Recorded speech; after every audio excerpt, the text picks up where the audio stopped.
таны яг одоо байгаагаараа ирээсэй гэж хүсэж байна.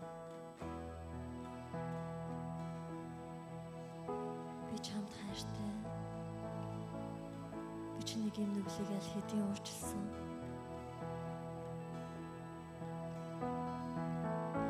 Би чиний тэр гмийн хүлээсийг аль хэдийн цааламай дээр тасалсан.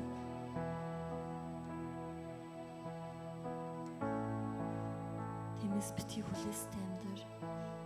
Яг одоо миний өмнөр яг одоо юу бодож байгаагаа маа нэгээд надад хэл. Чиний юу бодох, юунд санаа зовж байгаа чинь надад хамаатай. Чи надад харьяалагддаг гэж Бурхан яг одоо танд хэлж байна.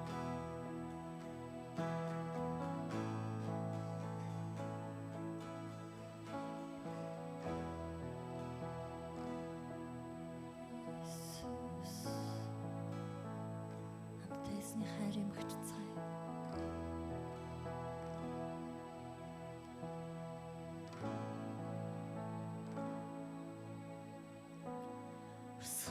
Өсөрсөн өндрөх мэт таны шүй таны хүлээн байна. Тэмээ тавларуу Эрунасэро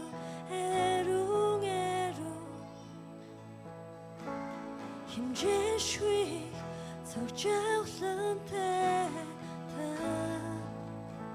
тамагцай урсгалсан өндрөх мэт таны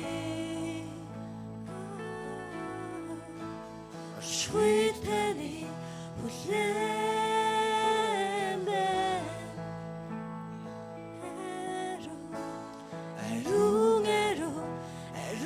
Эрунасэро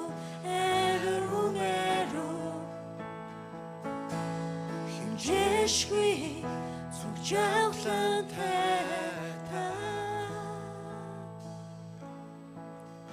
зүрх сэтгэлдээ би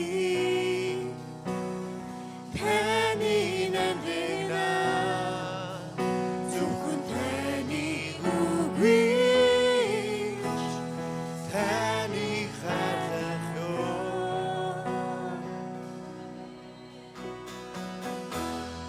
таньвигээр би хайчих вэ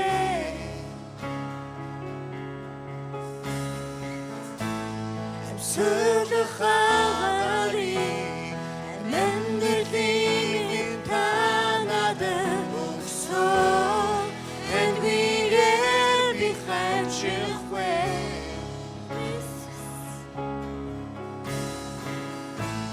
явах замнаад би амьд явах өдрүүдийн минь та тогтоосон.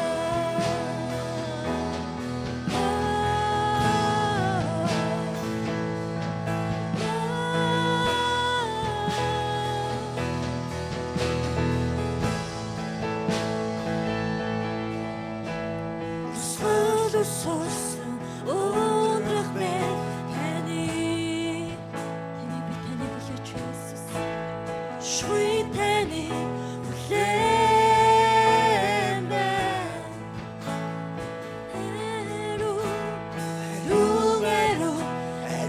Эрунасэро химжээшгүй цогжаглантай зүрх сэтгэлдээ би таны нандина зөвхөн таны үгүйч таны харах ёо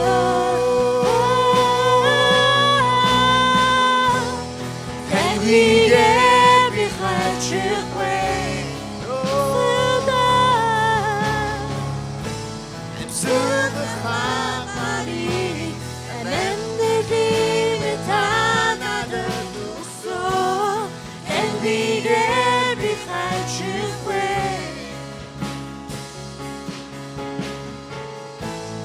явах зам надад би амьд явах өдрүүдийн минь та тогтоосон. Таньвигээ би хайчихвэ.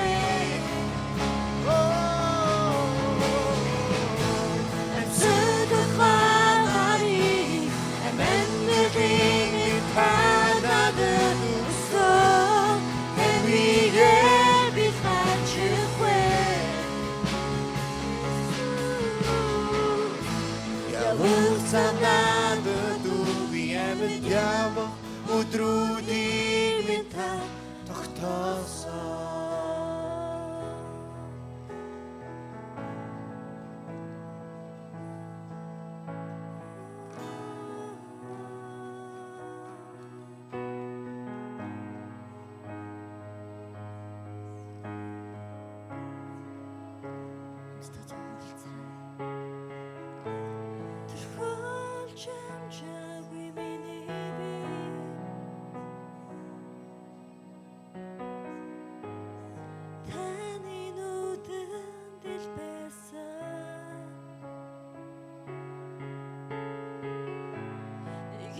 болоогүй өдрүүд нэ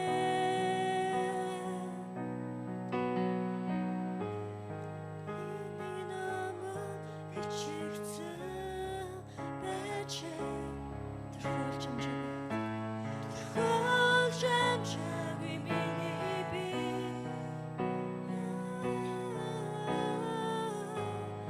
таны нүдэн илбэсэн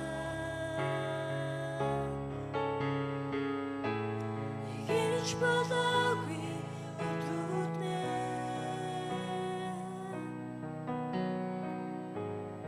таны намайг бичигдсэн байж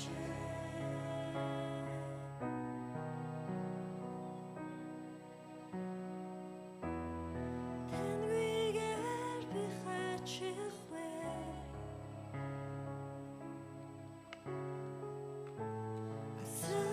хагарыг минь амьдаралыг минь таалнадад өгсөн таньвигээр би хайчихвэ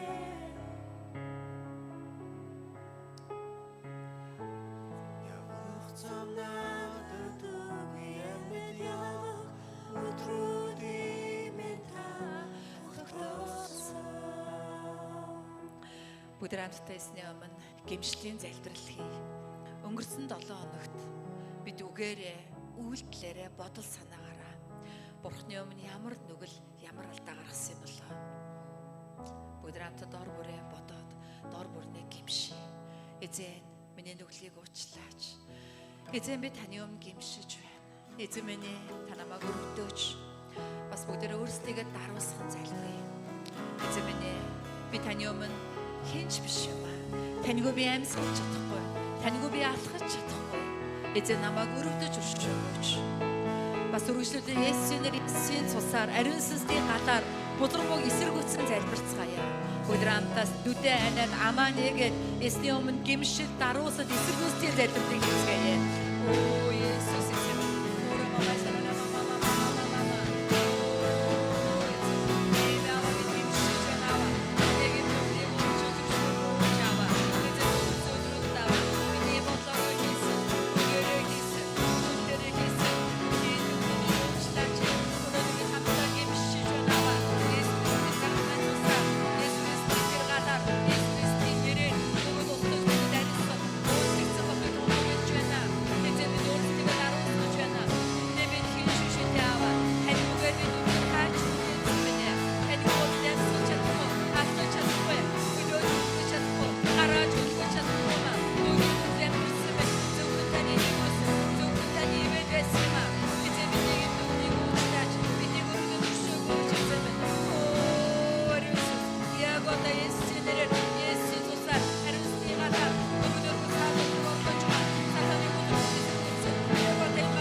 Бүгд ариун сүнсийг өрөөд ариун сүнсээр дүүрэх залбирлыг хий. Ариун сүнстэй над дээр ирээч. Сэтгэл зүрх сүнсийн минь дүүргээж, сүнснээс сэтгэл рүү, сэтгэлээс бие рүү урсаж, энэ газрыг, энэ заалыг дүүргэж ариун сүнсийг өдрөмтө дуудъя. Ариун сүнсийг өрөөд залбирая. Дуу хоолойг сонсохыг хүсэж залбирцгаая. Хамтаа үгшүүдэн залбирая.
Эзний заасан гуйлтаар хамтдаа залбирцгаая.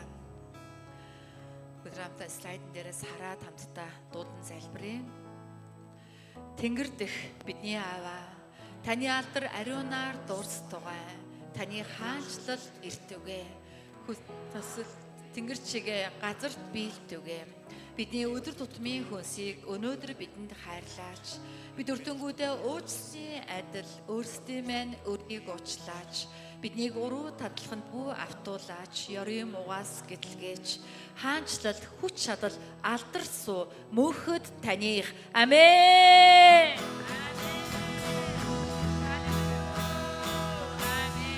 Амен. Амен. За бүгдээрээ сууцгаана уу. Бидний эзэн бурхан бол алдаршил зохистой амьд эзэн юм аа. Амен уу. Бүгдээрээ амен чангаар хэлье. Амен. Бидний эзэн бурхан бол цорын ганц бурхан юм аа. Түүнээс өөр бурхан гэж байдаггүй маа. Амен. Газар дэлхийд түүнээс өөр бурхан гэж байдаггүй. Бидний эзэн бол цорын ганц бөгөөд амьд оршин байгаа эзэн юм аа. Амен. Өнөөдөр ч гэсэн таны дээр тэр бурханы хайр ивэл нэгүсэл дүүрэн байгаад итгэж байна. Амен. За бүгдээрээ хамтдаа залбирсан сэтгэлээрээ эзэн миний эзэн магтаалыг дуулаад эзэн бэлтгэсэн өргөлөө эзэндээ өргөцгөөё. Эзэн таны өргөлийг, таны зүрх сэтгэлийг таалан сойрхон хүлээж авна гэж итгэж байна.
зүрх сэтгэлмэн эзэн тань руу хүрч чадахгүй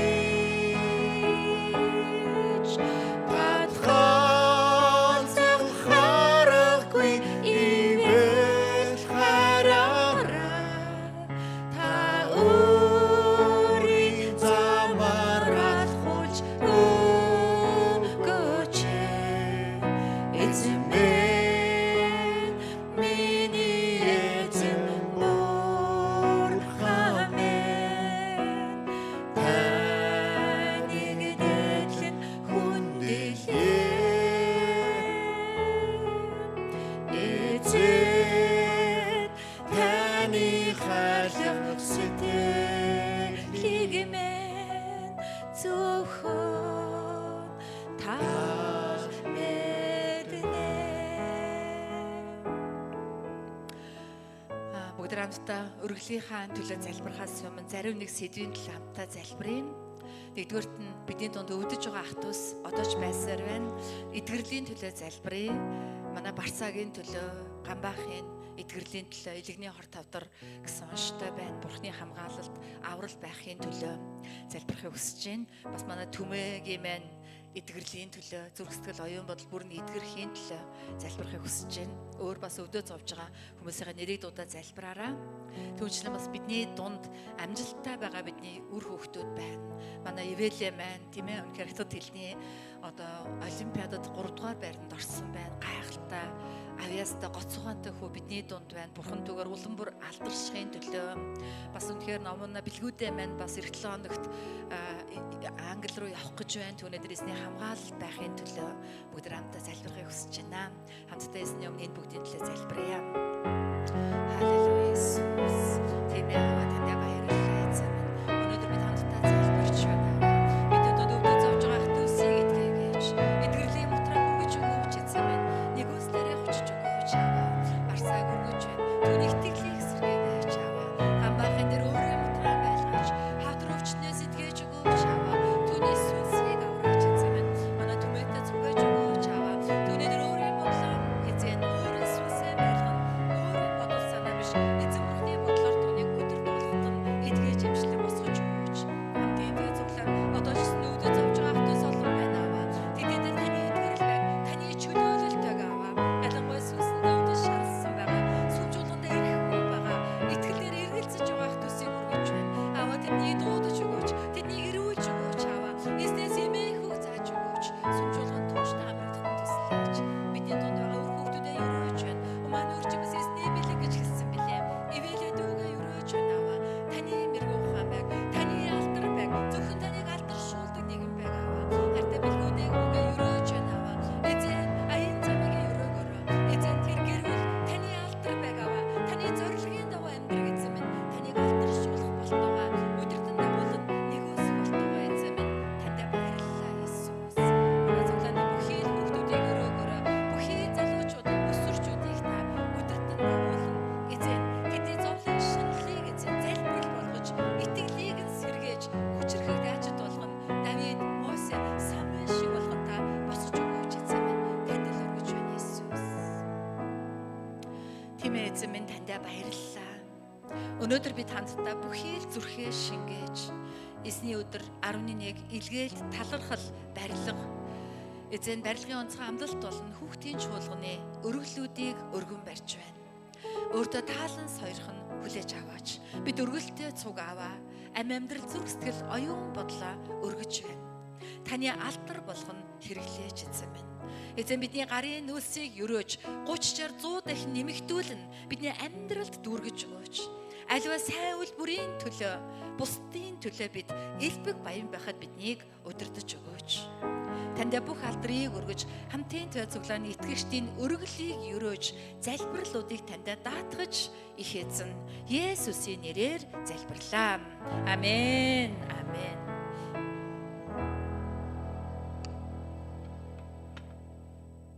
Халелуя. Амен. За энэ 7 хоногоос эхлээд энэ эзнүүдээс эхлээд бид нар гэрчлэлийн цагуудыг эхлүүлж байна. Бид нар бас 3 хүн эсийн бүлгийн сургалтын дараа одоо бидэрт энэ одоо тийм ээ системийг сүрлэж өгч байгаа багшийн маань өгсөн даалгавар бол гэрчлэлүүдийг гаргаарай. Гэрчлэлийн цагуудыг гаргаж эхлэе гэсэн шийдвэртэй байгаа. Тэгээ энэ бүгдийн салхийг хаглаад өнөөдөр бас Отхон баяр ахлагч маань одоо гэрчлэлээ бэлдээд ирсэн байна. За түүнийг урьж байна.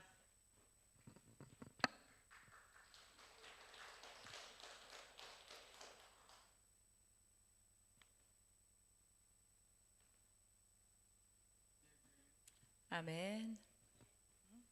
Дугууранда барай зогсож ил дугуурна асаач нь барай зогсож идэлж. Эзний өдрийн мэндэ.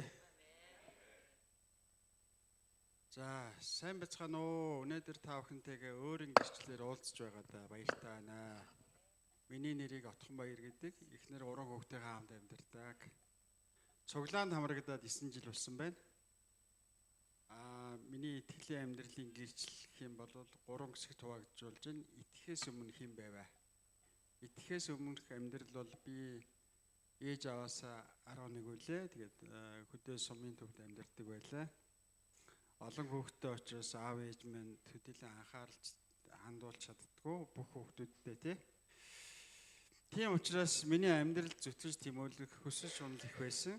Тэгээд чадлын хэрээрээ зүтгээд амьдралаа босгоод орон сууцтай болсон. Тэгээд бас улмаар цусантай боллоо. 8 нэрийн дэлгүүртэйч боллоо. Тэгээд мэдээж энэ мөгдөө хажуугаар үл мэдэгдэх асуудлууд байсан. Тэгээд мэдээж зарж байгаа барааны дийлэнх нь хүнсний дэлгүүрийн дийлэнх бараа нь бол RPF ус ундаа байдаг. Тэгээд нэг мэдгэд RPF-уудыг найзуудтай болцсон байсан. Тэгээд 6 зингэлэх өгөөд тэр нь бол амьдралын зөв хэв маяг гэж ойлгоцсон. Явж илээ. Тэгээд хэдэн жилийн дараанаас яасан бэ гэхээр эхнэр маань ч өвдлөө, би ч өвдлөө. Тэгээд эхнэрийн маань илгэний онш нь бол илгэний архаг өвчин буюу хатуурал. Тэгээ илэг солих онш сонсоод. Тэгээ тэр үед хүн юу боддгийг гэхээр мэрэгэн дөрвөн хүн лам хар им тан гэдэл явж өгдөг. Тэгээд зөндөө их яваа сүлдээ ядраад найдвараа үнэхээр бараад хэцүү дээшээ тэнгэр хол доошоо газар хатуу байлаа. Тэгээд энэ үед азар сайн мэдээ би хүлээж авсан. Тэгээд миний итгэлийн амьдралын 2 дахь үе эхэлж байгаа. Итгэсэн үеэс эхлээд цуглаанд явж эхэлсэн. Зүрх сэтгэлд тийм амар тайван дүүрч эхэлсэн. Тэгээд жоохон ч гэсэн найдварын тийм хонглын үзүүрт гэрэл харагдана гэдэг шиг тий. Тэгээд урд өмнө очижсэн шашны байгууллагуудаас өөр байсан. Сүм бол амар тайван байсан. Бурхныг хайж эхэлсэн. Тэгээд хичээн хүний сургалт буюу инкаунтанд хамрагдаад цоо шинээр одоо тийм мэдрэмж төрсөн.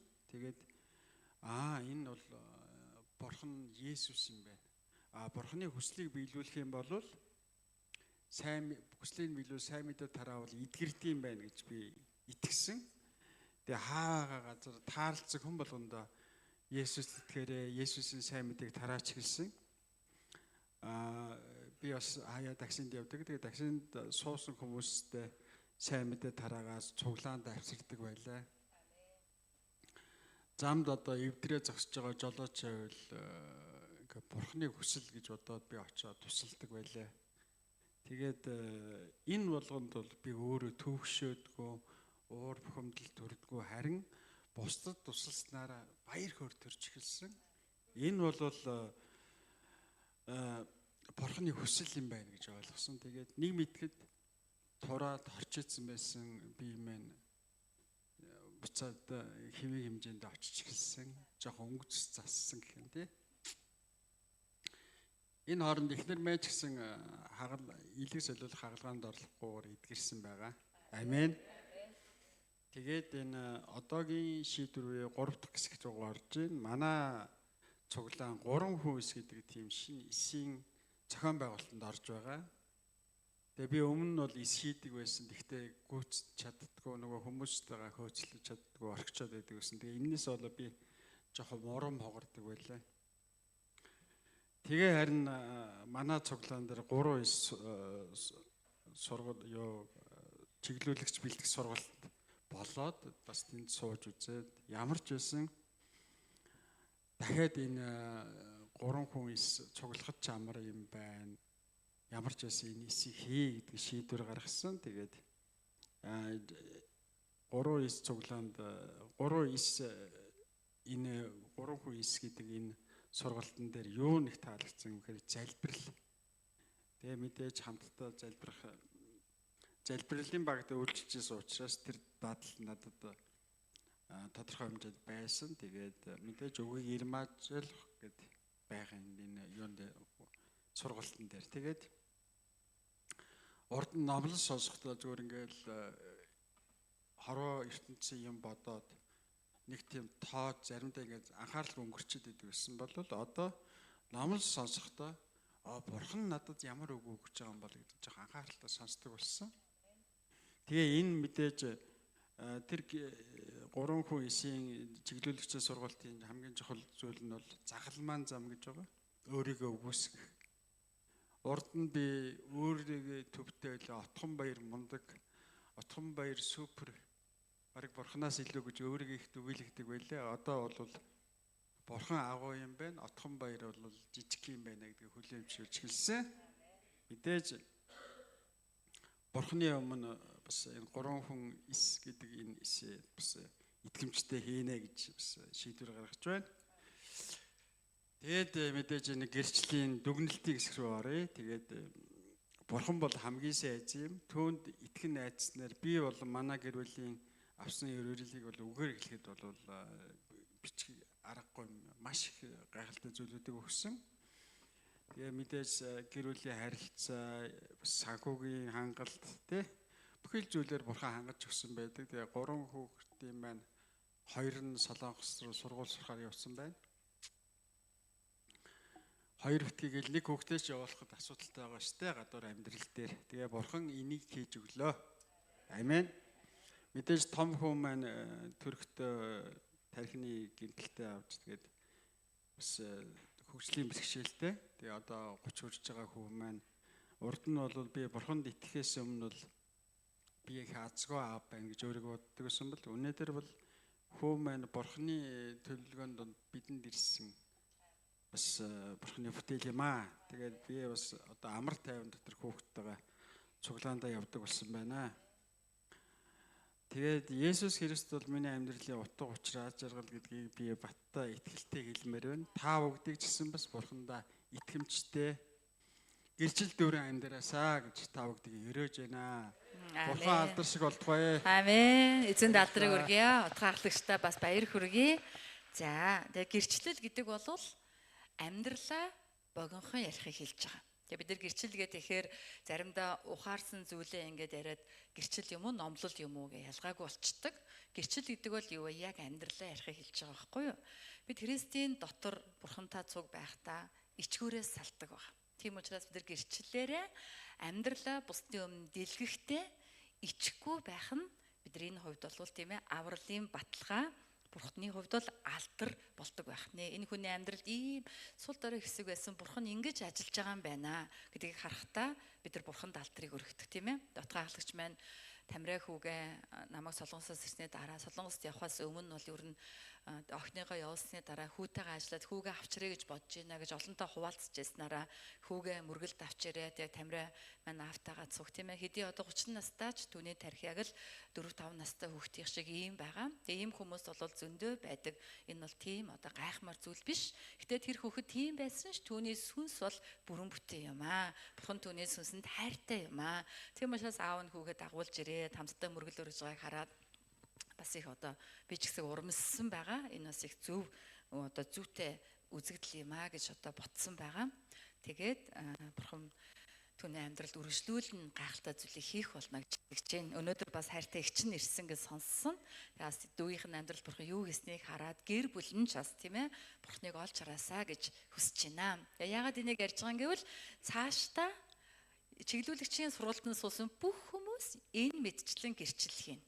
Энэ гэрчлэл дандаа миний одоо шалгалтаар ороод тэнцсэн гэрчлэлүүдийг уншуулж байгаа. Утга ахлагч өглөө бол их сайн уншсан. Өнөөдөр бол дунд нь уншихгүй, дунд нь жоохон Ингээд энэ үгүй юу? Яг сайхан уншаад ингээ явбал бас их сайхан болно гэж бодож байна. Илүүд дүүг ярихгүй. За тэгээд ийм агаар бүхэн гэрчлээ хийгээд бид нар одоо эзний алдрыг, бидний амьдралд байгаа алдрыг олж харах болно. Амен. Хажуудлын үндэ хэлдэ амьдралаараа эзнийг алдаршуулъя. Сул дорой байдал чинь эзэн хүчтэй харагданаа. Бүү ичээрээ, бүү санаа зовоороо. Амен. Амен. Тэгээ сатан бол нууцаар хоололдог. Бидний нууцаар сатан хооллоод амьдраад идэг бол бид нууцаа ил гаргачих юм бол сатаны орж ирэх нүх нь бөглөрнө. Тийм ээ? Тэгээд бид нар биенийхээ сул дорой байдлыг мэдхтээ тийм ээ түүний төлөө залбирдаг, түүний төлөө зуучилдаг байгаа. Амен. За найрал дууны багийг алдрын магтаалыг эзэн дөргсөний дараа наран туяа менежер маань төлөөлөн залбирал хийж өгнө. Найрал дууны багийг урьж байна.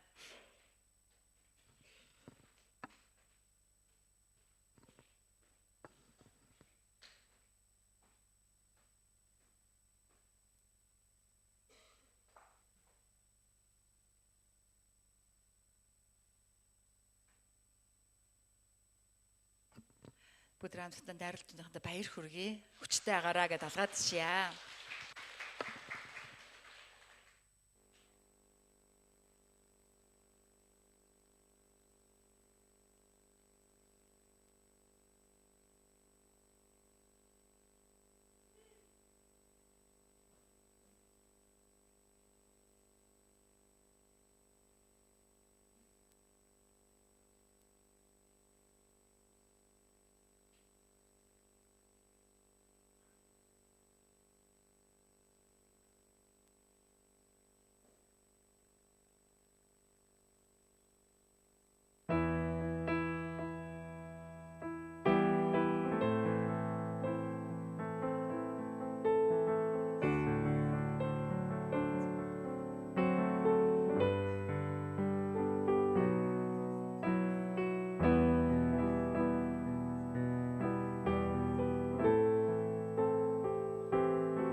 Амен. Баяр хүргэе. Амен.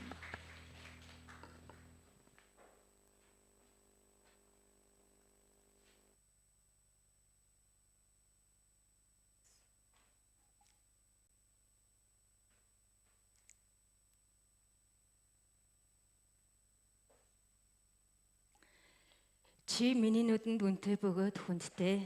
Би чамд хайртай. Тиймээс би чиний оронд хүмүүсийг, амийн чин оронд үндэстүүдийг өгнө хэмээн айлдсан Бурхан минь ээ.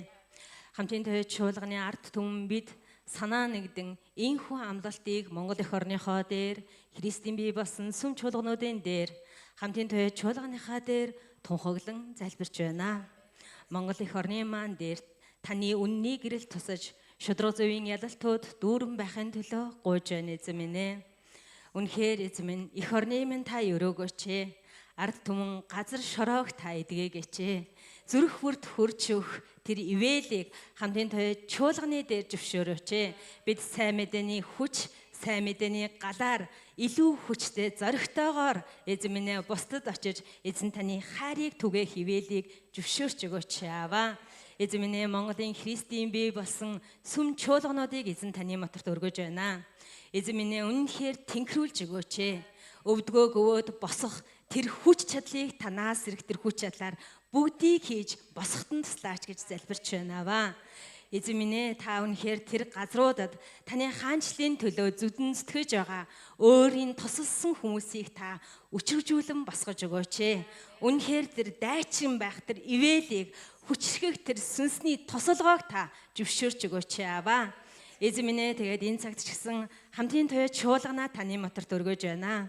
Эзэн та итгэлийг эхлүүлэгч бөгөөд төгсгдөг эзэн билээ.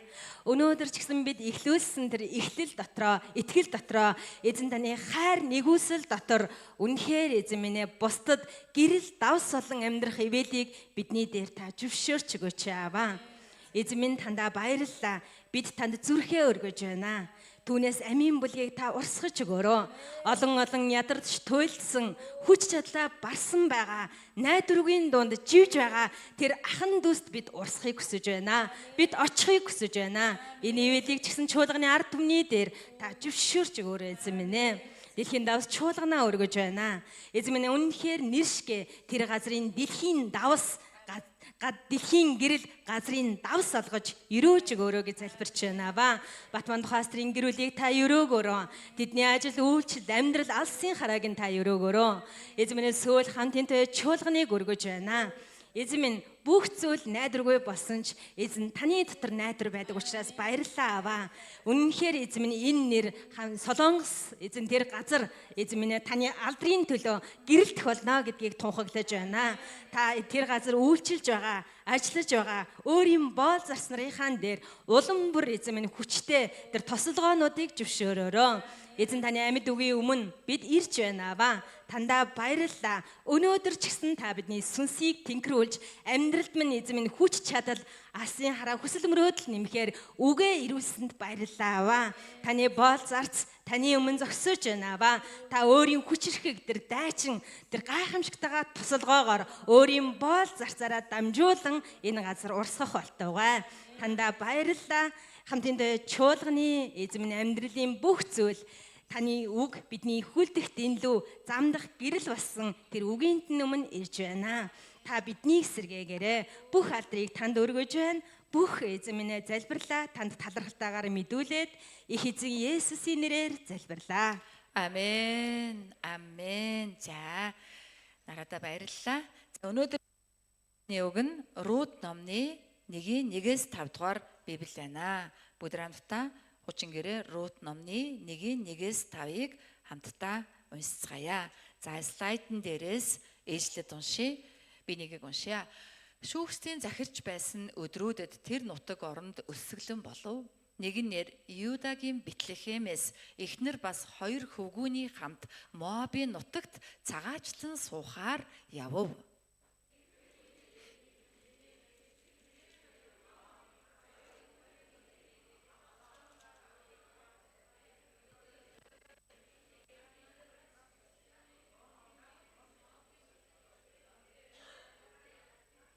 Амен. Энэ гэрлийг унтраачих дандаа энийг унтраагаад бити асаа. Тэгэхгүй бол энэ арын бичиг сайн харагдахгүй байгаа учраас энийг мэдж байгаа үз яг энэ дээдлийн ингээ унтраачих. Үгүй заалаа асаа. Энийг унтраах ойлгодог унтраагахдаа энийг энэ. За ингээд орчих. Ингээд арай тод байгаа зү тий. Ингээд л орчих. За. Тэгтэл Ноамигийн нөхөр Элимелех өөд болсон тэрээр 2 хөвгүүнтэйгээ хот руу.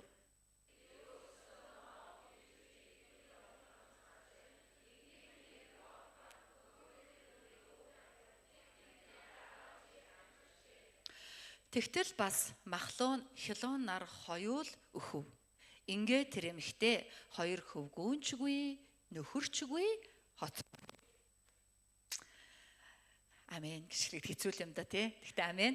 За өнөөдөр хамтдаа Бурханаас хол амьдрал гэсэн сэдвээр хамтдаа эснийг харъя. За Рут ном болвол шүүгчдийн цаг үед бичигдсэн ном байгаа. Израиль улсын түүхийг Библи биднэрт Бурханы улсын жишээ болгон өгүүлдэг. Бид нар Библийг унших юм бол Израилийн түүхийг яриад байгаа юм шиг байдаг учраас эхэндээ анх удаа итгэж байгаа хүнд жоохон сонирн байдаг. Би Израилийн түүхийг уншаад байхаар нэг манайх биш харийн юм шиг. Энээс болоод харийн шашинч гэж ярьдаг байгаа. Гэхдээ Бурхан дэлхийн олон үндэстэн дундаас Израиль улсыг онцгойлон сонгож аваад Бурханы улс гэж ямар байдгийм бэ гэдгийг харуулахын тулд тэр улсын түүхээр дамжуулан ажиллан өөрийгөө илчилж байгаа. Жишээ улс гэсэн үг, загвар улс гэсэн үг байхгүй юу? Израилийн түүхийг англиад үзэх юм бол тийм ээ бүтээлийн үеэс гадна овгийн ахлагчдын үе гэж байгаа. Түүний дараа шүүгчдийн цаг үе гэдэг үе байдаг. Шүүгчд гэдэг онцгой төрлийн удирдагч нар нь манай монголоор бол шашин төрийг хотон баригч гэдэгтээ төстэй үүрэгтэй байсан. Тэд Израилийн нийгэмд шашны тахилчийн үүргийг гүйцэтгэхээс гадна тэд улс төрийн хувьд хаан шиг тийм ээ жанжин шиг цэгийн удирдагч шиг үргийг гүйцэтгэдэг байсан. Ийм давхар шинжтэй онцгой удирдагч нар Израилийн төвөнд 12 байсан бөгөөд энэ 12 шүүгчийг бүгднгийн хүний энэ амьдралын он жилүүдийг Библи шүүгчдийн цаг үе гэж нэрлэдэг байна. Шүүгчдийн цаг үед Гидеон гэдэг шүүгч байсан. Та нар Гидеон шүүгч гэвэл сананд чи юм бууж гинөө? Гидеоны 300 цэрэг тийм ээ хүчрхэг юм айран байсан байгаа. Гидеон гэдэг хүн бол эрлэхэг хүчит дайчин гэж Бурханаар дуудагдсан ч яг үнэндээ хураалгаатай ноосныхоо дор нуугдсан байсан аймхаа нэг нь Бурханаар эрлэхэг хүчтэй нэгэн болсон ийм шүүгч бол Гидеон. Энэ Гидеон шүүгчийн цаг үед байсан нэг айлыг тийм ээ Элимелехийн гэрэл гэж байгаа. Өнөөдрийн бидний унсан Элимелех. Энэ айлын амьдралыг Бурхан товойлгон тодруулан татаж гаргаж ирээд биднэрт ярьж байгаа байхгүй. Тэгэхээр энэ талаар Рут номон дээр өгүүлсэн. Өөрөөр хэлбэл Рут ном нь яг энэ айл гэрээний амьдралыг задалж өгүүлсэн ном байгаамаа. За тэгвэл Рут номоор дамжуулан Бурхан бидэрт юу ярих нэ гэдгийг энэ 10 сарын 4 эсний өдрөө бид нар хамтдаа үзнэ. Рут ном бол богинохон ном тийм учраас 4-7 хоног бид нар хуваалцахад дууссан гэж итгэж байгаа. Энэ бол Бурханы онцгой хүсэл юм а гэж би итгэж байгаа. Тийм учраас Рут номоор цуврал номлолуудыг явахаар шийдсэн байгаамаа. За өнөөдрийн бидний унсан Рут 1-1-5 дээр онцгой үгүүд байгаа. Энэ онцгой үгүүдээр дамжуулан бид нар Бурханаас хол амьдрал гэж юу юм? Хэрхэн бид түүнийг Бурхантай ойрхон болгох юм бэ? Бас Бурханаас хол амьдралд ямар үр дагавар гардгийм бэ гэдэг талаар хамтдаа үзэх болно. Та бүхэн маань анхааралтай сонсоод эзний ариун сүнсэн давхар чих тавиад сонсоорой гэж уриалж байна. Хамгийн эхний үг бол өсөглөн байгаа. Өсөглөн. Дагаад хэлээ 3 өсөглөн. Нэгдүгээр ишлэлдэр юу гэсэн бэ? Шүүгчдийн захирч байсан өдрүүдэд тэр нутагт өсөглөн болвоо. За энэ өсөглөн хаанаас эхэлвэ гэд ингээд үтсэн чинь энэ өсөглөн үнэндээ Бурханаас байсан. Яаж мэдсэн бэ гэхээр 1-6 дээр ингэж хэлсэн байгаа. Шүүгчид 1-6-ыг уншия 3. Эзэн өөрийн арт түмэнд хоол хүнс өгөхөөр ирснийг Моабын нутагт сонсоод тэрээр Берүүдийнхаа хамт Моабын нутгаас буцахаар босон явв. Эзэн өөрийн ард түмэнд хоол хүнс өгөхөөр ирсэн гэвэл эзэн үнэндээ өсгөлөнг эхлүүлсэн гэдэг логик гарч байгаа. Бид нар тийм ээ Илия одоо иш үзүүлэгчийн үеийг мэднэ. Библиэлд бас хаадын үед байсан Илия гэдэг хүн байгаа. Түүнийг залбирахад Бурхан 3 жил 6 сар ган гачиг өгсөн байгаа. Түүнийг дахин залбирахад Бурхан 3 жил 6 сарын ган гачгийг зогсоосон. Өөрөөр хэлэх юм бол ган гачгийг өгдгөн ч Бурхан, зогсоодгөн ч Бурхан. Тэгэхээр энэ өсгөл нь үнэндээ Бурханаас байжээ. Тэгвэл асуулт гарна. Яагаад Бурхан ард түмнээ өсгөлөнгөөр зоож байгаа юм бэ? Яагаад өсгөлөнг ард түмэндээ зөвшөөрвэ? Шалтгаан нь бидний одоо эргүүлээд нэгдүгээр очие, нэгдүгээр эхлэхдээ юу гэж хэлсэн байна вэ? Шүүгчдийн захирч байсан өдрүүд гэдэг үгэнд байгаа. Шалтгаан нь шүүгчдийн захирч байгаа арга замд буюу тэр өдрүүдэд Израильчууд яаж амьдарсан бэ гэдэгт байгаамаа. Шүүгчдийн өдрүүдэд Израиль яаж амьдарсан бэ гэдгийг Шүүгчд номны 21-ийн 25 дээр ингэж хэлсэн байна. Бүгд хамтдаа уншъя да. Слайдн дээр гаргаад өгнө. Тэр өдрүүдэд Израильд хаан гэж байсангүй. Хүн бүр өөр өөрийн нүдэнд зөв зүйтэй гэснээ үйлдэж байлаа. За би эндээс асууя. Тэр өдрүүдэд Израильд үнэхээр хаан байгаагүй юу? Шүүгчдийн өдрүүдэд байсан. Хаан нь хэн билээ? Үнэндээ Бурхан байхгүй юу? Гэтэл ард түмэн Бурхан хаан байсаар байхад Бурханыг мартаад үл тоогоод өөрсдийгөө хаангүй гэж утсан. Шүүгчдийг ч тоогоогүй. Тийм учраас шүүгчдээсээ эхлээд бүх ард түмэн өөрийнхөө нүдэнд зөв гэж үзэгдснээр л амьдрцгаасан. Өөрөө зөв зүйтэй гэж бодсноо л үйлдэж байсан нь юуны шалтгаан болсон байх нь вэ? Өсгөлөнгийн шалтгаан болсон байх нэ. За эндээс бид нар хэрэгжүүлэлтийг гаргах хэрэгтэй.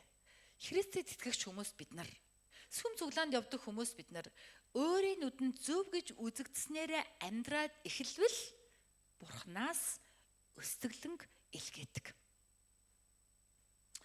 Учир нь өөрийн нүдэнд зөв гэж үзэгдснээрээ амьдрах нь Бурханаас хол амьдралын илрэл. Бурханаас хол амьдрал гэж юу вэ? Өөрийн нүдэнд зөв гэж үзэгдснээрээ өөрийн нүдэнд зөв зүйтэй гэснээ үйлдэх. Асуулт гарна. Гэхдээ хүн чинь өөрийн нүдэнд зөв гэж бодогдсноо л хийхгүй дээ яаж амьдрах юм бэ? Өөрийн нүдэнд зөв гэж одоо үзэх гэдгийг өөрөөр юу гэж хэлэх вэ гэхээр өөрийнхөө бодлоор, өөрийнхөө ойлголтоор, өөрийнхөө санаагаар, өөрийнхөө тооцоогоор амьдрахыг өөрийн нүдэнд зөв гэж үзэгдснээрээ амьдрах гэж байгаа. Харамсалтай Бурхан ийм амьдралыг өнөөдрийн 1-р ишлэлийн эхний өгүүлбэрээс харах юм бол таалдаггүй байх. Амен уу? Бид өөрийн бодлороо амьдрах нь Бурханы хувьд тааламжгүй. Христчин хүмүүс өөрийн бодлоор амьдраад лайвал Бурхан аргагүй нэрхэнд өсгөлөн гэдэг асуудлыг тэр амьдрал руу явуулдаг байх нэ. Өнөөдөр бид нар христчин нэртэй чуулганд үйлчилдэг, магадгүй чуулганд эсвэл нийгэмдээ чухал байр суурьтай, гэр бүлдээ чухал хүн мөртлөө өөрийн бодлоор, өөрийн үзмжээр, өөрийнхөө нүдэнд зөв гэж бодогдсноороо амьдраад шийдвэр гаргаад яваад байгаа юм биш үз. Энэ бол бидний бодох, зогт тусах ёстой сэдв юм аа. Би бас энэ номлыг бэлтэж байхдаа өөрийгөө эргэж харсан байгаа. Би хэдийгээр пастор нэртэй, Бурхны үг заадаг нэртэй, гэр бүл тийм ээ нэгэн залуугийн эхнэр, хүүхдүүдийн ээж, нийгэм тодорхой байр суурь эзэлсэн хувь хүний хувьд өөрийн бодлоор шийдээл яваад байгаа юм биш байгаа. Би Бурхнаар гэж худал хэлээд үнэндээ өөрийнхоороо бодоод яваад байгаа юм биш байгаа гэж ботход надад хариулт нь юу байсан гэж надад зүгээр л гэмшлээс өөр юм байгаагүй. Үнэндээ би гэмшиж байна. Үнэндээ би султараа юм аа. Би таны өмнө үгүй гэж би хэлж чадахгүй нэ. Магад би өөрийн бодлоор явж байгаа байхаа. Намайг өрөвдөөч надад туслаач гэж чин зүрхнээсээ Бурханаас гуйсан байгаа. За тэгвэл өөрийн нүдэн зөв гэж үзэснээр нь юу юм болоо? Үүний ерөндөг нь энэ бол хорт амьдрал гэж эсвэл үүний ерөндөг нь юу юм болоо? Энэ талаар өнөөдрийн Библиэлд биш, сургаалт төгс номны 3 дугаар бүлэгдэр Бурхан биднэрт маш сайхан аргуудыг зааж өгч байгаа.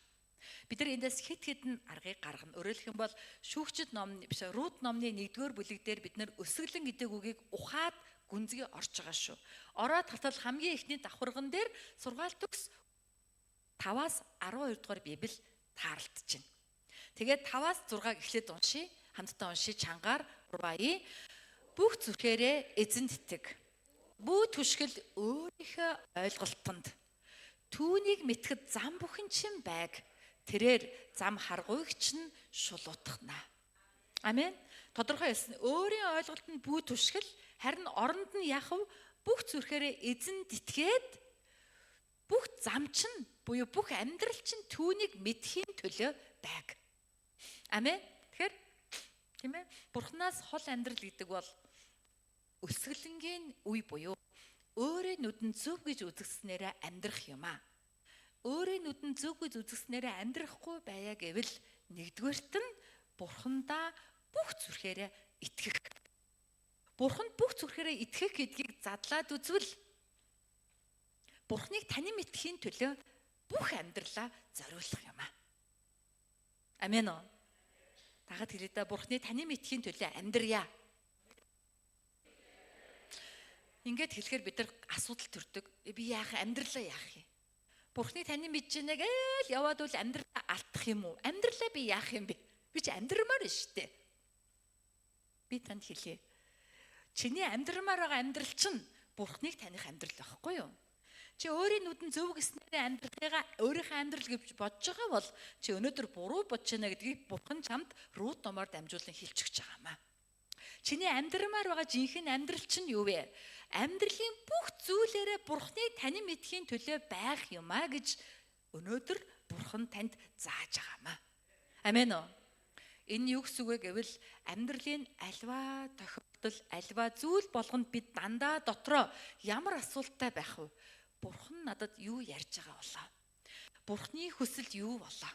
Энэ нөхцөл байдалд би юу хийх нь Бурхан таалагдах болоо гэж бодож шийдвэр гаргана гэсэн үг.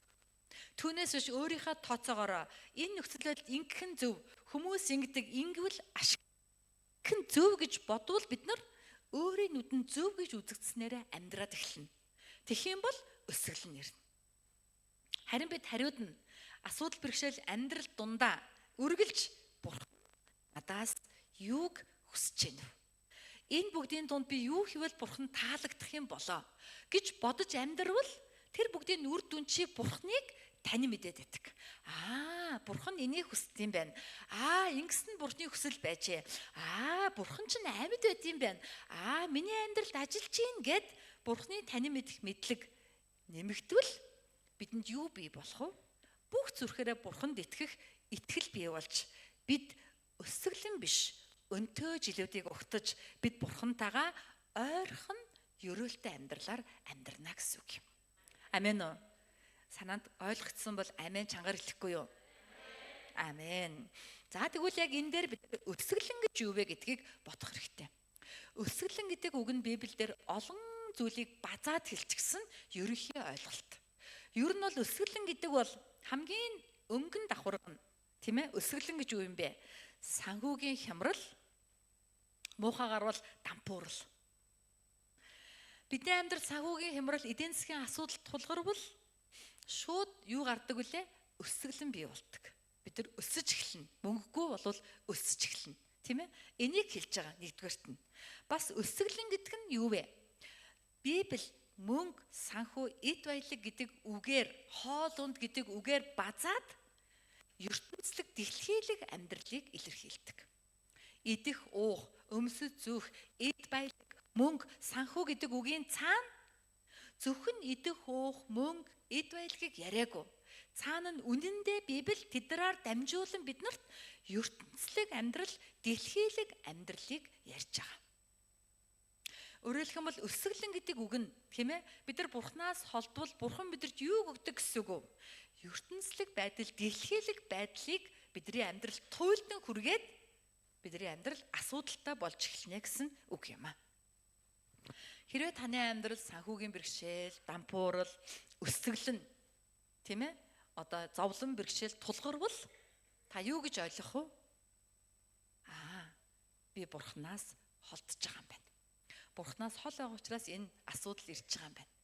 Тэгээд илүү мөнгө санхүү хайгаад бүр илүү яваад өгвөл бид нар бүр цагаачлаад явж байгаатай адилхан. Энэ Моабын нутг руу Элимелек шиг болно.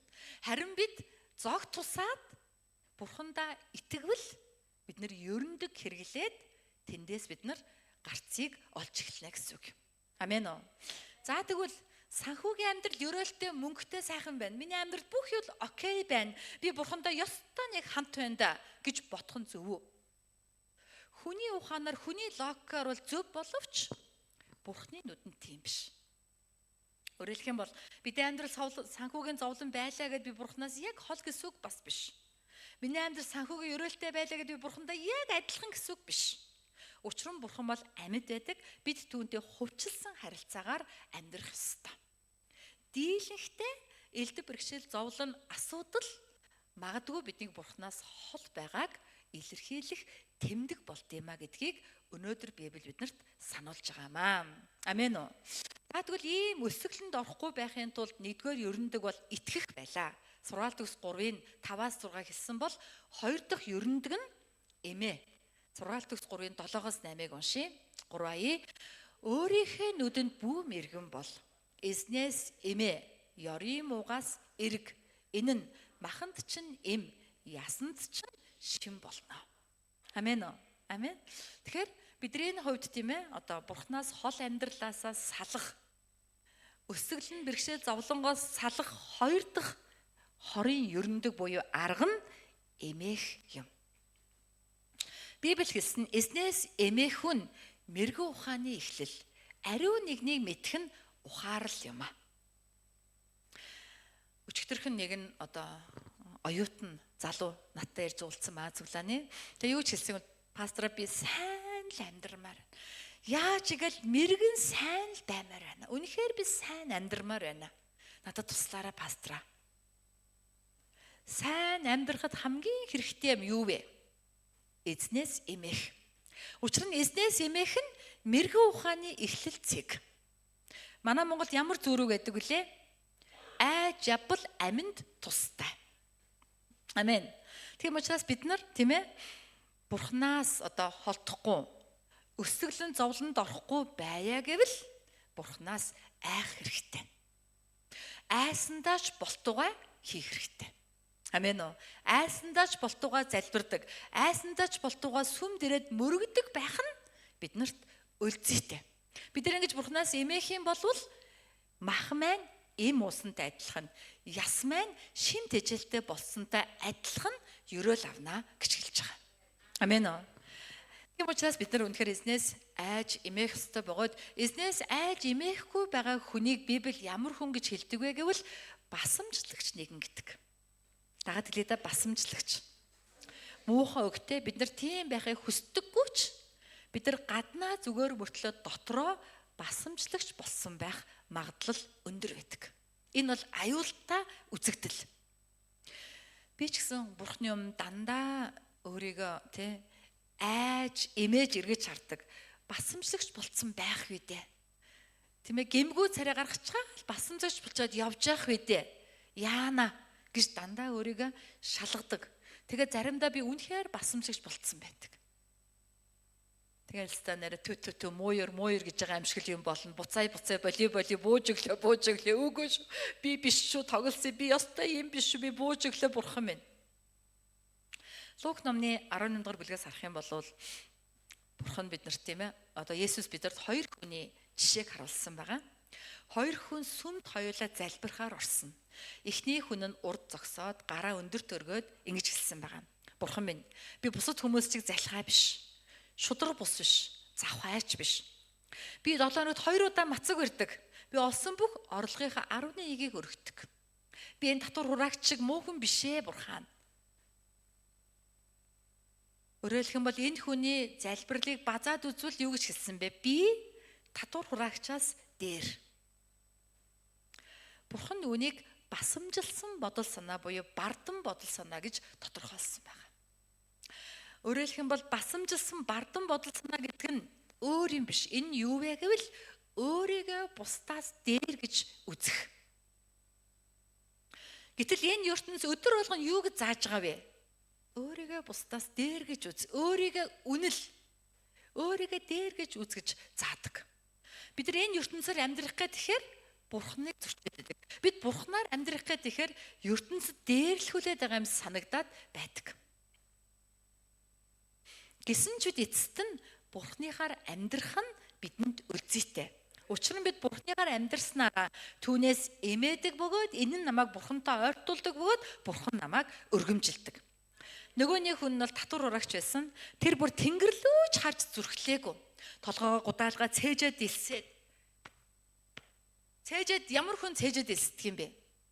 Харамсан, халгасан хүн илсдэг үстэй тийм ээ. Аргаан бараад өөрийгөө яавда даанч гэж цээжэд илсдэг. Тэр бүр цээжэд илсээд Бурхан минь би нүгэлтэн байна. Нүгэлт намайг өршөөгөөч гэж залбирсан. Тэгээд Есүс энэ хоёрыг юу гэж хэлсэн бэ? Бүгдээрээ Лук номны 18-14-ийг уншиг 3 би танарт хэлье. Фарисеен биш. Харин энэ хүн зөвтгöd нь гэртээ хариу. Учир нь өөрийгөө өргөмжилдэг бүгд номхруулагдаж, өөрийгөө даруй байлгахсад өргөмжлөгдөнө. Эхний хүн бол фарисей хүн байсан. Тэр бусдыг басамжилснараа өөрийгөө өргөмжилсэн. Тэр Бурханаар номхруулагдах болно.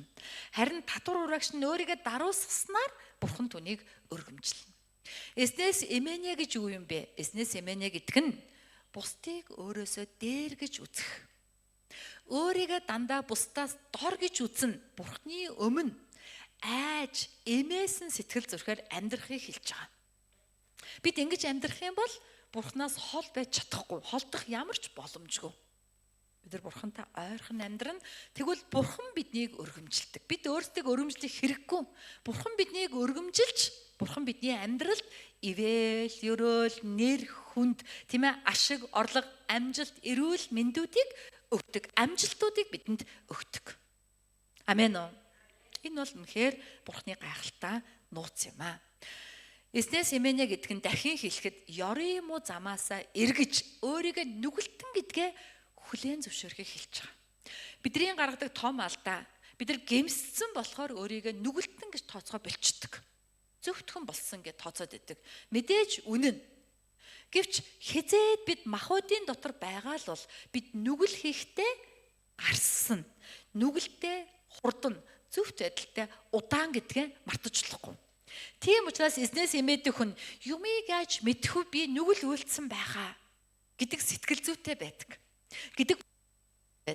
Тэгээд үргэлж эсний өмнө даруусаж гэмтдэг байна. Амен уу? Амен. Бид нар үнэхээр энэ мэрэгүү ухааныг амьдралдаа хэрэгжүүлчихвэл бидний амьдрал өрөөгтгөөсөр замгүй болно. Өрөөгтгөөсөр замгүй болно. Амен уу? Амен. Тийм учраас бид нар Бурханаас холдож сүнслэг өсөглөнд унахгүй байя гэж хүсвэл бид Бурханаас холдож Бурханаар шийтгэгдэн номхруулахдахгүй байя гэж хүсвэл бид өдөр болгон түүнээс айж, эмээж, өөрийгөө даруусгаж, бусдыг өөрөөсөө өндөр гэж тооцсон даруй амьдрах хэрэгтэй юм аа. Энэ бол 2 дахь ерөндөг. 3 дахь ерөндөг нь өрөг юм. Дагаад хэлье өрөг. Хамгийн эхнийх нь итэг, 2 дахь нь эмээ, 3 дахь нь өрөг. Сургаалт төгс номны 3-9 сарыг хамтдаа уншия. 3 эзнээ эдэрээ болно. Бүтээгтүүнийхээ дээжээр алдаршуул. Тэгвэл агуулгач нь ариунаар дүүрнэ. Ингвэл торхнууд чинь дарсаар бэлхнэ. Амен. Амен. Бидний Бурхан эзэн хүн шиг мөнгө хэрэгэлдэг юм уу? Материаллык зүйл хэрэгэлдэг Бурхан биш. Гэхдээ Бурханы бий болсон чуулган оршин тогтнохын тулд өргөл хэрэгтэй. Бурханы ажлуудыг чуулган хийхийн тулд мөнгө санхүү хэрэгтэй. Энэ мөнгө санхүүг чуулган итгэгчдийн итгэлээр дамжуулан бий болгодог. Энэ бол чуулганы оршин тогтнодог, Бурханы ажилдаг арга зам. Бид нар энэ дээр тийм ээ энийг ойлгохгүй байвал бид нар Бурханаас холдно.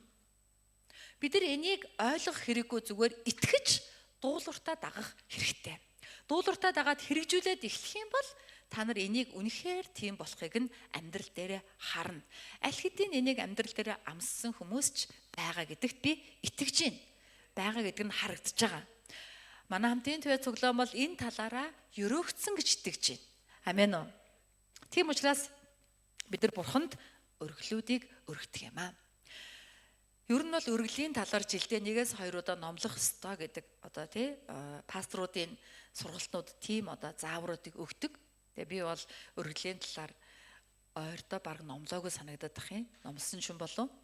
Тэгээ энэ хэсэг дээр бол яалтчгүй орж ирж байгаа. Учир нь энэ бол Бурханаас хол байхгүй байя гэвэл өргөл өрг гэдэг ерөндөг болж байгаа байхгүй юу? Тийм учраас бид нар өргөл өргөх ёстой. Бид яагаад өргөл өргөх юм бэ? Энэ өргөл өргөж байгаагаараа бид нар Бурханд юу гэж хэлж байгаа юм бэ?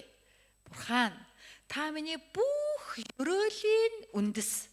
Танаас л ганцхан надад өрөөл ирнэ. Өөр хаанаас ч би өрөөл хайхгүй. Олон боломжууд харагсан ч үнэндээ та зөвшөөрчээж тэр боломж болно гэдгээ илэрхийлж байгаа. Яагаад гэвэл угаасаа тийм. Бурхан нарыг өгсөн, агаарыг өгсөн, усыг өгсөн, байгаль дэлхийг өгсөн, Бурхан бидний биеийг өгсөн, ам амьдралыг өгсөн, гэр бүл үр хүүхэд бүгднийг Бурхан л өгсөн байхгүй юу? Амен. Бүгдийг бидний авьяа Бурханаас ирсэн. Энийг тийм ээ гэж зөвшөөрж байгаа илэрлэл нь өргөл, мөнгө, өргөлөө өргөх. Бид өргөлөө өргөснөөрөө бүгд танаас гэдгийг хүлээн зөвшөөрж байгааг нь илэрхийлмаа. Бизнесийн нууц гэдэг тийм ээ одоо Раби Даниэл Лафин гэдэг хүний бичсэн ном монгол хэл дээр орчуулагдсан гарсан байгаа. Энэ номон дээр юу гэж өгүүлсэн бэ?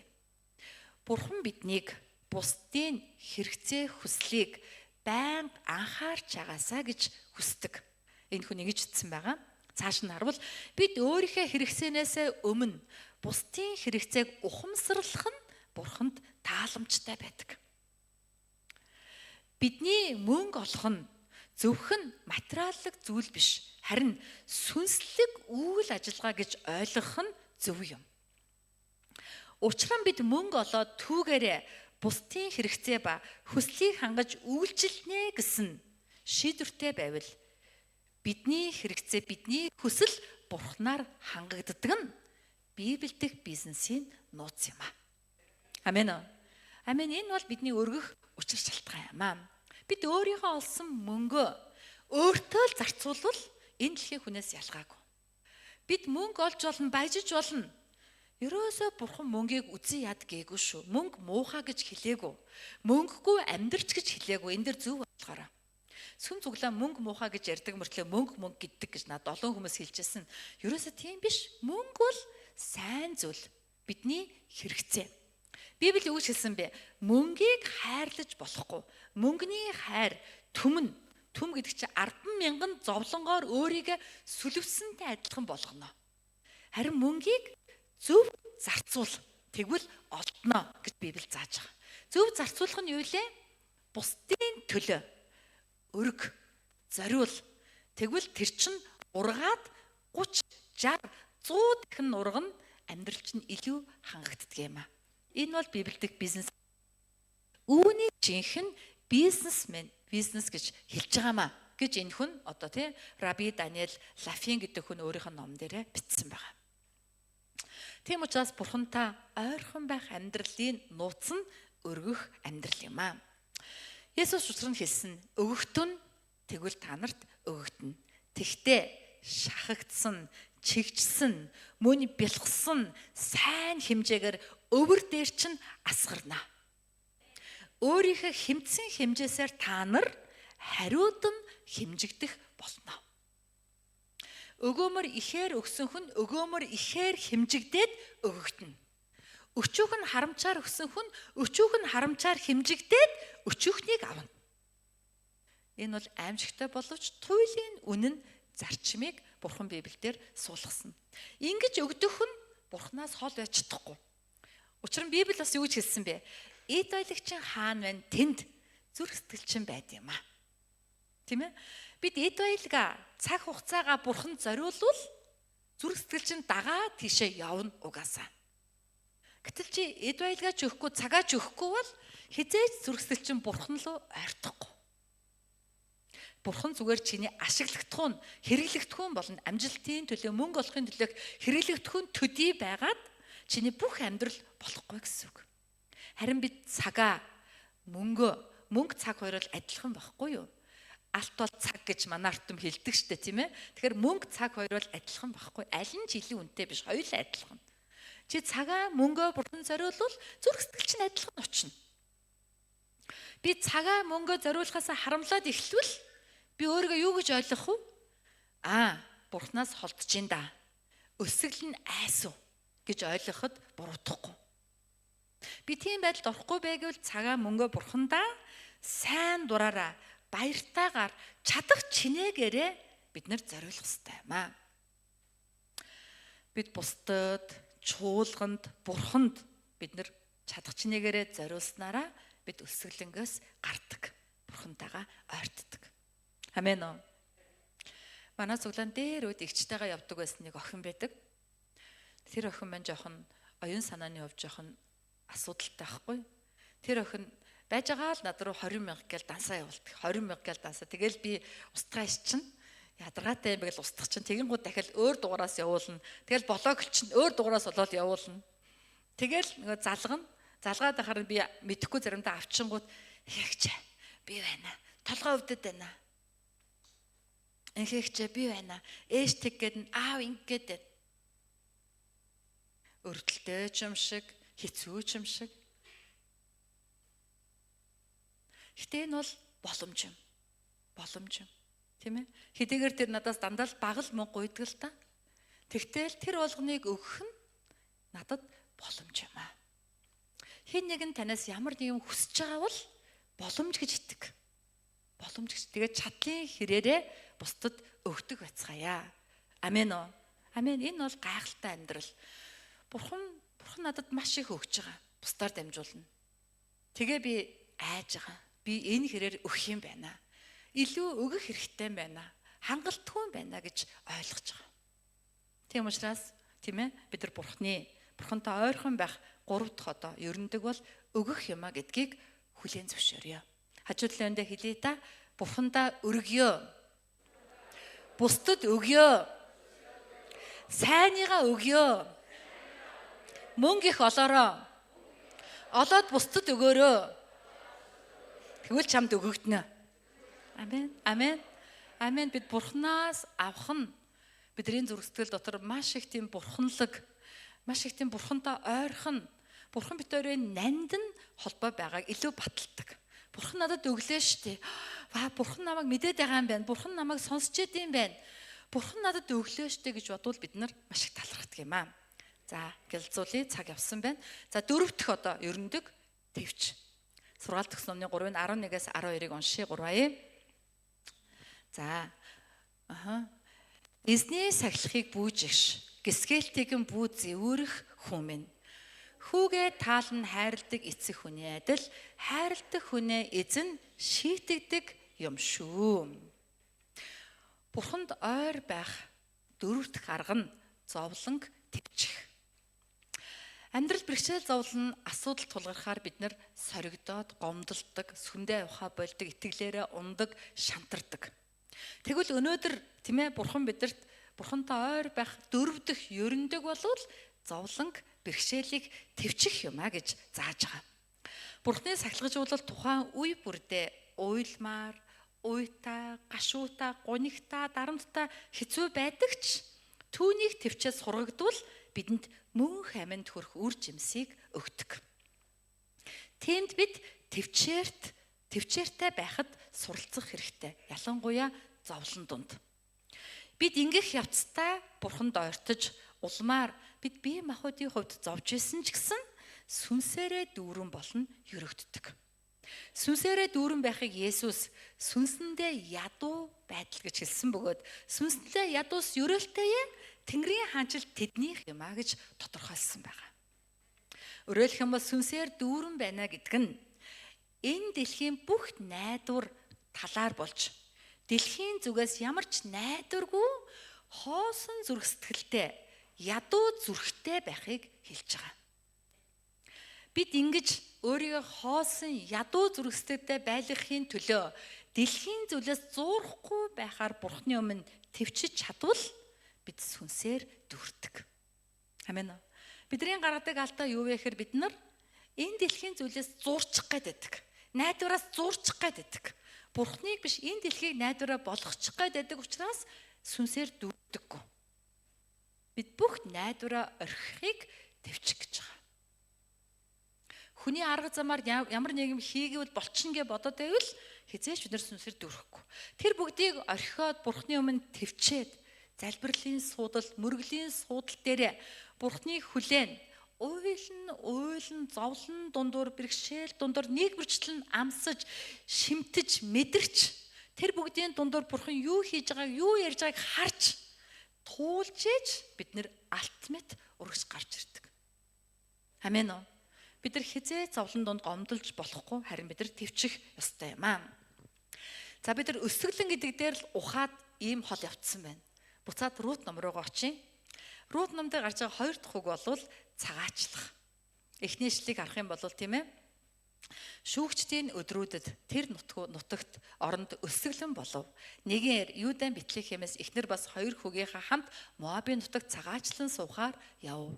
Түүний нэр Элимелех, эхнэрийнх нь нэр Наоми, 2 хүүгийнх нь нэрийг Махлон, Хилон гэдэг байв. Тэд Юудан Бэтлехемийн Ефрат хүмүүс ажээ. Тэд Моабын нутаг дэвсгэрт орж ирэв. Тэндээ байхаар үлдэв. За энэ хүмүүсийг аваад үзэх юм бол тэд цагаачлсан байгаа. Цагаачлнаа дөрвнэ гэдэг үг байдаг. Цагаачлах нь сайн дураараа тийм ээ амьдралын нөхцөлөд дээшлэх зорилготой дөрвөх гэдэг нь аргагүй нэрхэнд улс төрийн шалтгаан дайн дажны улмаас болдог зүйл байгаа. Гэтэ хоёулаа адилхан. Хоёуланд нь сэтгэлийн шанал ирнэ. Их нутаг элгэн санана санан өөр соёл өөр хэл дасан зохицох гэж зовно. Цагаачлалын амьдрал гэдээ ярихаар би Солонгост өнгөрөөсөн 3 жилээ боддог. Солонгост 3 жил амьдрахад эргээ бодохоор сайхан уу муухай юу гэж бодохоор яг үндэ тийм сайхан байгаагүй. Үргэлжийн мөнхийн гэрлүүгээ яараста. Буцах ёстой гэдгээ байнгын бодостой. Ямар мянган сайхан юм бэ? Хүний хизээ нэгэн цагт би явах ёстой. За энэ яах вэ? Бушуухан буцах минь энэ яах вэ? Мөнгө болоод явах ёстой шүү. Энэ яах вэ? Хамгийн гол нь буцах ёстой шүү гэдэг бодол үргэлж. Тэг магадгүй энэ цагаач хүний дотор юм уу дөрвөстийн дотор иймэрхүү сэтгэл байдаг болов гэж би бодоод байгаа. Бид нар Элимелех, Наоми хоёрыг харвал 2 хүүгээ дагуулan Юудан Бэтлехемээс Моаб руу явсан. Юудан Бэтлехем гэдэг үг бол талхны гэр гэсэн үг. Талхны буюу Бурхны үгийн гэрээс Моаб гэдэг үг бол ааваас гаралтаа гэсэн үг. Ааваас гаралтаа руу явсан. Өөрөөр хэлбэл Бурхны үгээр сүнсээр амьдрах амьдралаас ааваас буюу махбодоос гаралтаа махбодын амьдрал руу цагаачлсан. Бидрээр бол юу вэ? Сүм цуглаанд явдаг үг сонсдог амьдралаасаа ертөнцлэг амьдрал руу, ертөнцийг сонсдог амьдрал руу явж байгаа гэсэн үг. Эдгээр яваа зогсохгүй Моабт очоод бүр тэндээ амьдрахаар шийдсэн бөгөөд энэ амьдралын үр дүнд ямар үр дүн бий болсон бэ? Бид нар харвал дараагийн хэсгийг гаргая да. Дараагийн слайдыг гаргадаад үгийн гаргадаа солидоо наатгаан. Тэгтэл Ноамигийн нөхөр Элимелех яасан бэ? Өөд болсон 2 хүүгэнтэйгээ болцсон. Тэгэхээр 2 хүн яасан бэ? Моаб эмэгтэйчүүдийг ихнэр болгож авсан бөгөөд үр дүнд нь 2 хүнч өгсөн байна. Аимшигтай гашуун үр дагавар гарсан. Тэд өсөглөнгөөс зүхтаад цагаачилсан чинь очоод тэндээ суурьсан чинь нөхөр нь асарж байгаа. 2 хүн бүр Моабчуудтай гэрэлтэн тэд нар хагас ертөнцлөг болсон гэсэн үг. Хаалф болцсон гэсэн үг байхгүй? Тал нь сүнс, тал нь махбод болсон гэсэн үг. Хизээч явахааргүй болчихж байгаа. Магадгүй аав нь асуурчвал 2 хүн ээжигээ дагуулад буцаад явж болох байсан. Гэтэл тэгээгүй бүр хүнтэй суудсан. Энэ хүнтэй суусан байдлыг Библи Ноагийн үерийн шалтгаан гэж хэлж байгаа. Эхлэл номны 6-гийн 1-ээс 2-ыг бүгд хамтдаа харъя да. Газар дээр хүмүүс олширна. Тэдэнд охид төрөх болсон үед Бурхны хөвгүүд хүний охидын гоо үзэсгэлэн үзээд тэднээс сонгосон болгоно эхнэр болгов. Элимелех, Наоми, Махлон, Хилон нар бол Йосефийн хөвгүүд. Йосеф гэдэг бол тийм ээ одоо Авраамийн удмын үнэхээр гайхалтай Библийн баатар. Тэрээр одоо Египтийн ерөнхий сайд болтлоо эзэн дотор өргөгдсөн бөгөөд тэрээр үнэхээр ах нартаа зарагдсан шоронд орсон ч итгэлээсээ урваагүй гайхалтай баатар. Түүний үр удам гэдэг бол туйлын бурханлаг байх ёстой хүмүүс гэсэн үг. Гэтэл тэд яасан бэ? Тэндээсээ яваад Моб буюу ертөнцийг хараад, ертөнцийн огтыг хараад тэдэнтэй гэрлээд тэгээд Нуагийн үер буюу үхэл болдогтой адилхан тэдэж үхэлтэй нүр тулсан.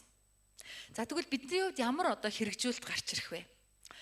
Бид нар Бурханаас хол байвал бид нар өсөглөнгөөс гадна Бурханаас хол хүний амьдралд ямар үр дагавар гардыг гэвэл өсөглөнгөөс зүхтдэг. Өсөглөн твчих ёстой байхад өсөглөнгөөс зүхтаад ертөнц рүү цагаачилдаг. Сүмд явхаа болий. Ямар ч нэмэр алга, залбирлаа гэд юу сайжирч байгаа юм. Тэр бурхан ч байд юм уу мүү? Ерөөсөө залхуу хүрээд байна. Худлаа, дандаа л тэгж ярьдаг штэ. Иймэрхүү бодол санаа бол цагаачлагчийн бодол санаа.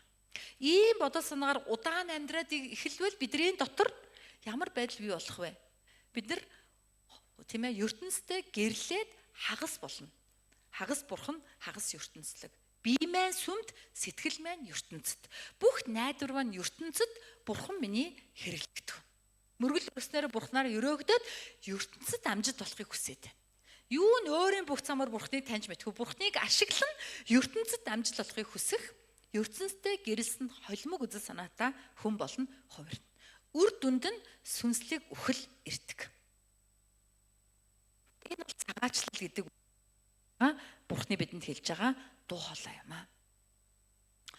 Хэрвээ таны дотор ямар нэгэн тийм түгшүүртэй таагүй мэдрэмж байгаа бол та цагаачлагчийн сэтгэлтэй байна гэсэн үг.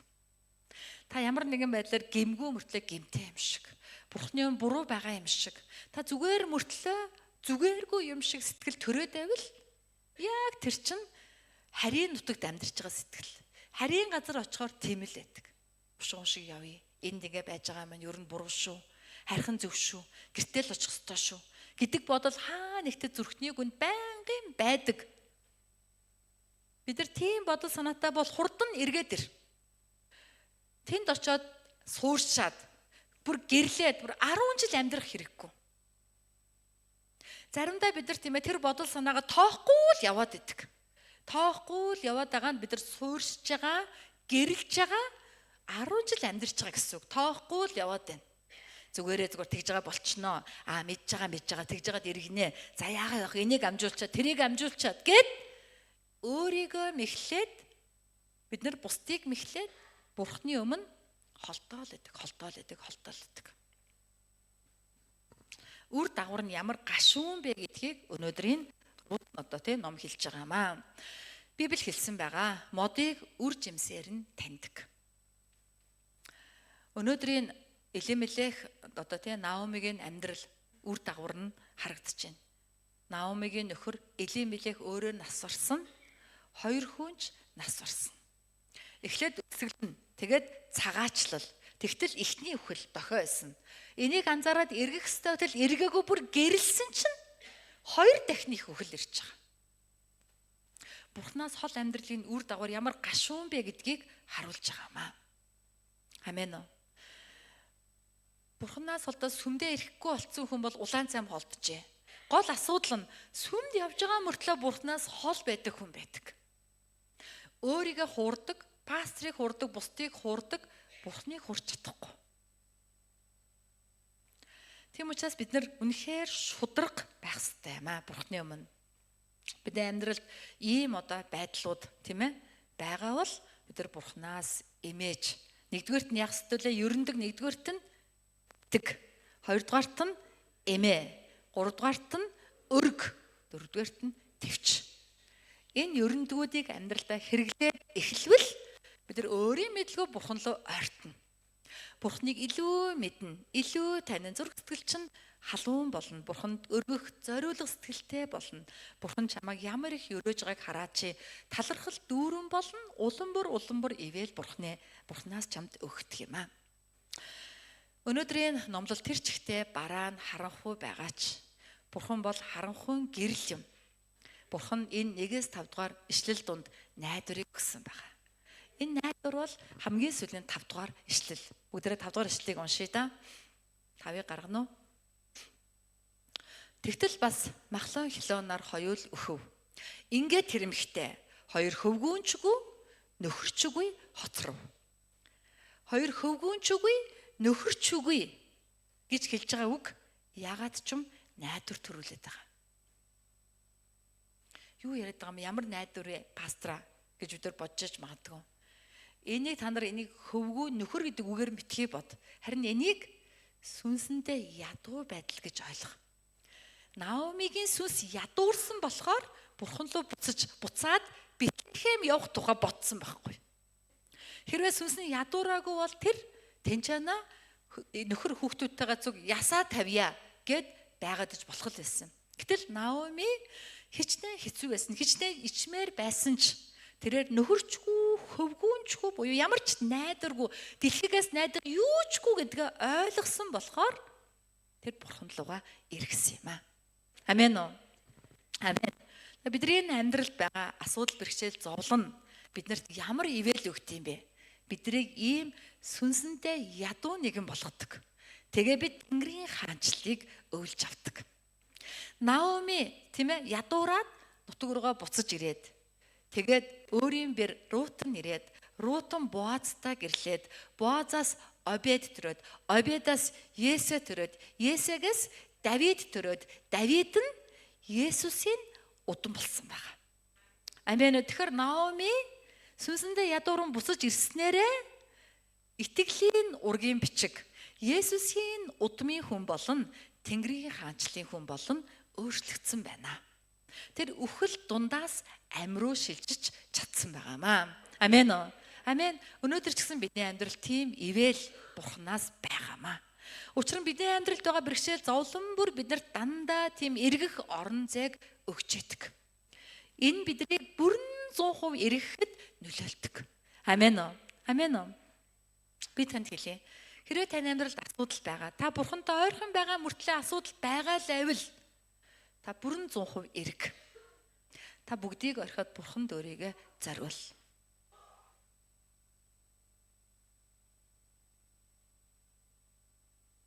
За.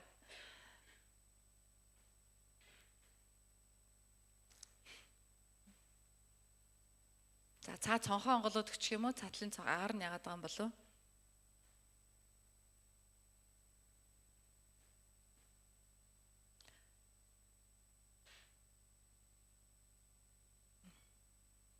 За Бурханд өөрийгөө зориул. Дуудлагын замаар алах. Амен уу? Энэ бол маш гайхалтай, энэ бол огтөөр амьдрал, энэ бол гайхалтай амьдрал. Амен. Тэгэхээр бол Бурхан биднийг улам бүр өрөөнө гэдэгт итгэж байна. Биднэрт өрөөл биш Бурхан өөрөө хэрэгтэй байхгүй юу? Тэг өрөөнө гэж итгэж байна гэдэг үгийг авч аймаар байх юм. Бурхан намайг өрөөхгүй ч байсан. Бурхан өөрөө байхад хангалттай гэдгийг бид нар санах хэрэгтэй юм аа. Амен уу? Амен. За тийм учраас хамтдаа эзэн лөө ойртъя. Хэрвээ та өөрийгөө Бурханаас холдож байна гэж бодож байгаа бол Бурхан бидэнд энэ үгийг өгж байгаа нь холдоод байна шүү гэдэг анхааруулга юм болов уу гэж би бодоод байгаа. Тийм бол бид нар эзэн лөө ойртъя. Бат итгэе. Итгэнэ гэдэг нь зүгээр итгэж байна гэж хэлэх биш. Бүх замдаа түүнийг таньж мэдхийн төлөө амьдрах. Түүнээс эмээ. Түүнээс эмээх нь өөрийгөө даруусгах. Өргөе.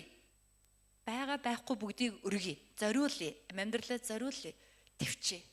Бэрхшээл зовлон донд төвчээртэйгээр сууя. Зүхтах биш, цагаашлах биш сууя. Гашуун үр дагавар байгааг санаад, тийм ээ? Эсний өмнө хоосроод, сэтгэл зүрхээ хоослоод, уйлаад, нулимс чин далаа, нус чин далаа нуур, энэ дэр жижиг нуур үүсэг. Энэ бол туулах зам юм аа. Энэ бол хурдан зам юм. Амен уу? За бүгд хамтдаа хажуудлын дээлээ да. Бурхантай улам бүр ойртъё.